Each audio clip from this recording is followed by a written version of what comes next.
Discursos de Cristo de los últimos días.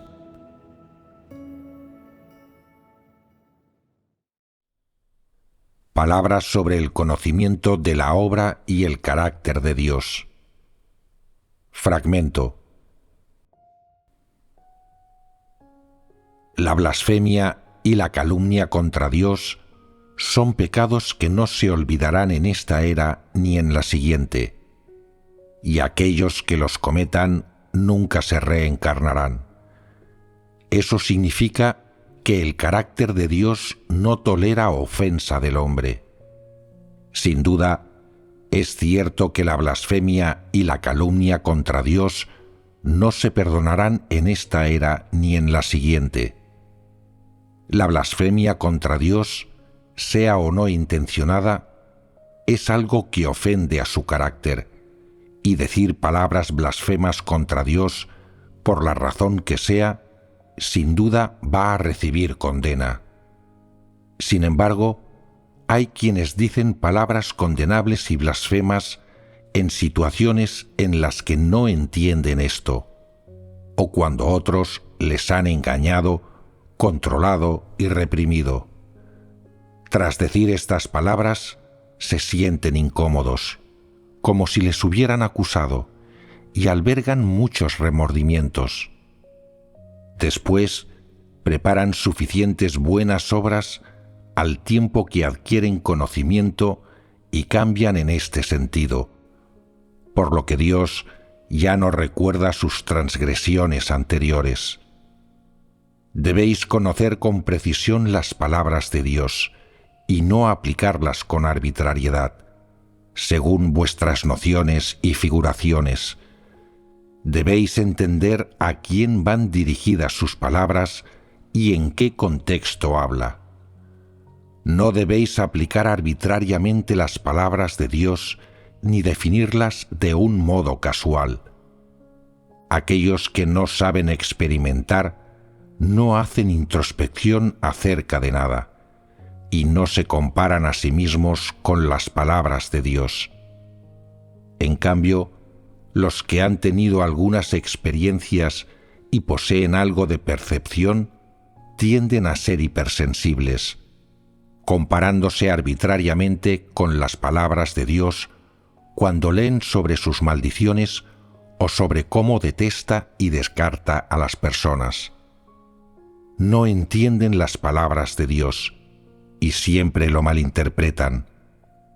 Algunos no han leído las palabras actuales de Dios ni han investigado su obra actual, y mucho menos han obtenido el esclarecimiento del Espíritu Santo. Hablaron poniendo en tela de juicio a Dios, y luego alguien les difundió el Evangelio, el cual aceptaron. Después de eso, lamentan lo que hicieron y están dispuestos a arrepentirse, en cuyo caso veremos cómo serán sus conductas y manifestaciones de ahí en adelante. Si su conducta es muy deficiente desde que empiezan a creer y empeoran las cosas pensando: bueno, yo ya dije palabras blasfemas, calumniosas y sentenciosas de Dios, y si Él condena a esta clase de personas, mi búsqueda resultará inútil. Están acabados. Se han abandonado a la desesperación y han cavado su propia tumba. La mayoría de la gente ha transgredido y se ha mancillado de determinadas maneras. Por ejemplo, algunas personas se han resistido a Dios y han dicho cosas blasfemas. Otras han rechazado la comisión de Dios y no han cumplido con su deber, y Dios las ha despreciado. Algunas personas han traicionado a Dios cuando se han enfrentado a las tentaciones. Algunas lo han traicionado firmando las 3 cartas cuando estaban arrestadas. Algunas han robado ofrendas. Otros han despilfarrado las ofrendas.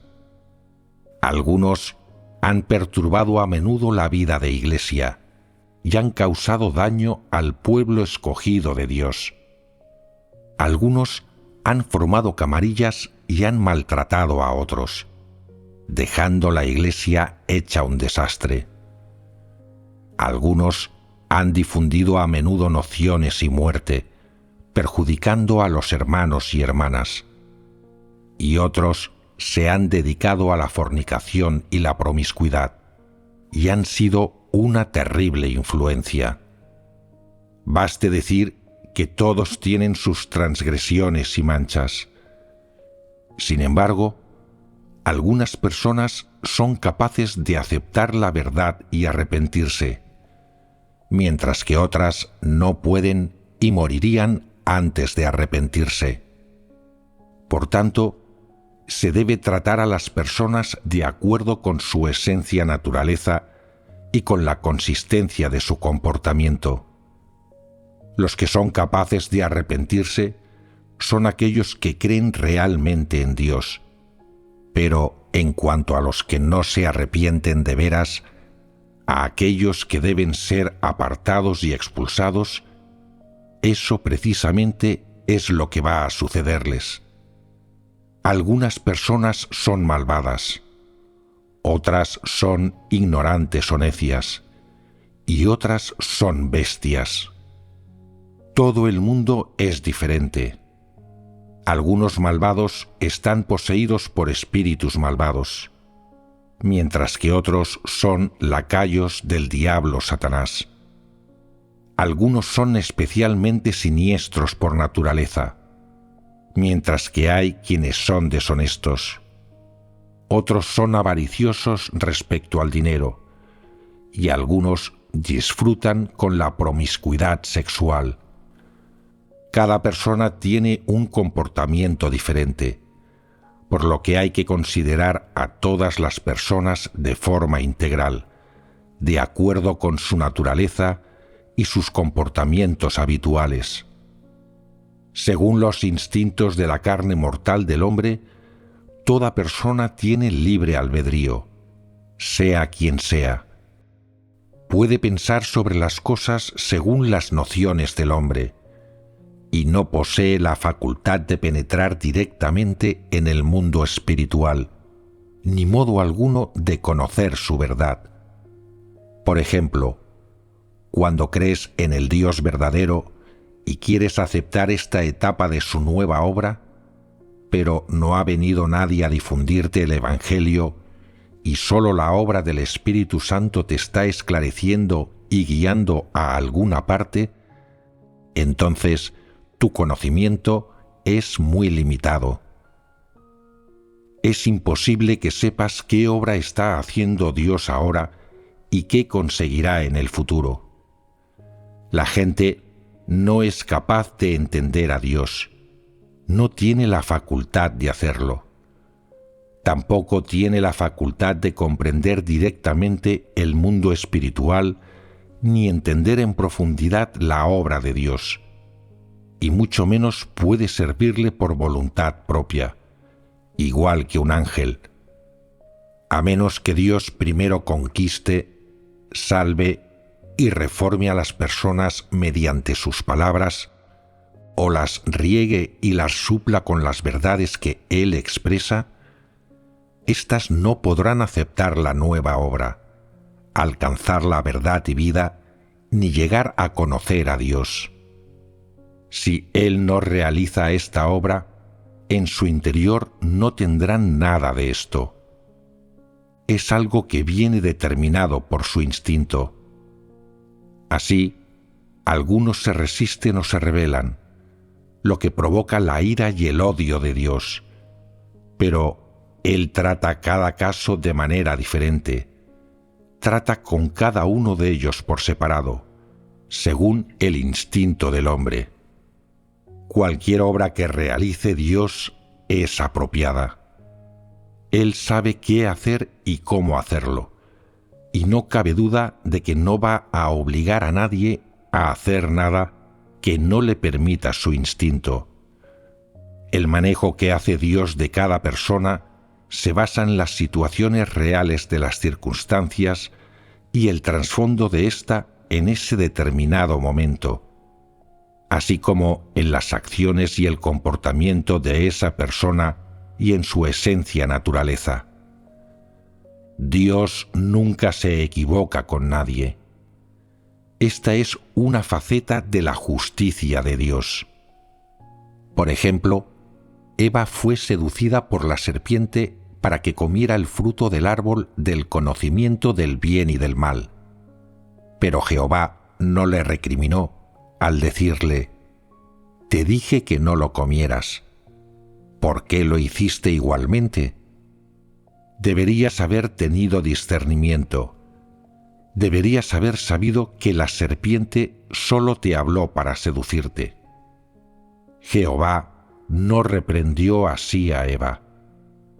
Como los seres humanos son creación de Dios, Él sabe cuáles son sus instintos y de lo que son capaces esos instintos.